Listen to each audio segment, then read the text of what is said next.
ഇന്ന് ഇപ്പൊ AI കാലഘട്ടമല്ലേ. ആരെ കുറിച്ചും എന്തും ഏത് തരത്തിലും ഉണ്ടാക്കിയെടുക്കാൻ പറ്റുന്ന ഒരു സന്ദർഭമാണ്. എന്റെ മോനാളി ഇത് കമ്പ്യൂട്ടർ വിദ്യ, ഒരാളെ മറ്റൊരാളാക്കുന്ന ടെക്നോളജി. അതെ അതെ, ഇതെന്താ പറയാത്തേന്ന് ഓർത്തതേ ഉള്ളൂ. ഒരല്പം വയ്യോ രാഹുലേട്ടൻ എന്ന് ഒരു മിന്നായം പോലെ പറയാൻ നോക്കിയായിരുന്നു.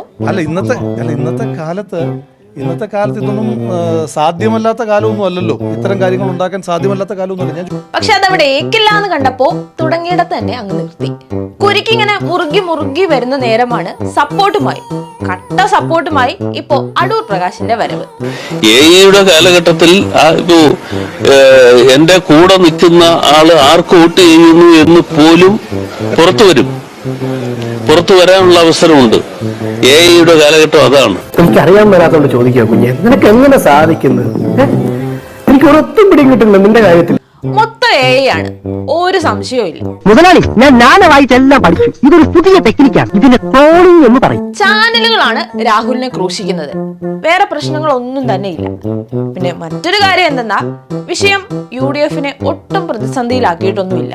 ഇനി നോക്കണ്ട, മോങ്ങാനിരുന്ന പട്ടിയുടെ വിലയിൽ തേങ്ങ വീണത് തന്നെ. അത് ചിലപ്പോ ശരിയായിരിക്കും. അവർക്ക് ഇതൊക്കെ ഒരു മാറ്ററേ അല്ലല്ലോ. ബുദ്ധിയില്ലാത്തൊരു സാധനം. എന്തും ഏത് തരത്തിലും ഉണ്ടാക്കിയെടുക്കാലോ. AI യുഗമല്ലേ.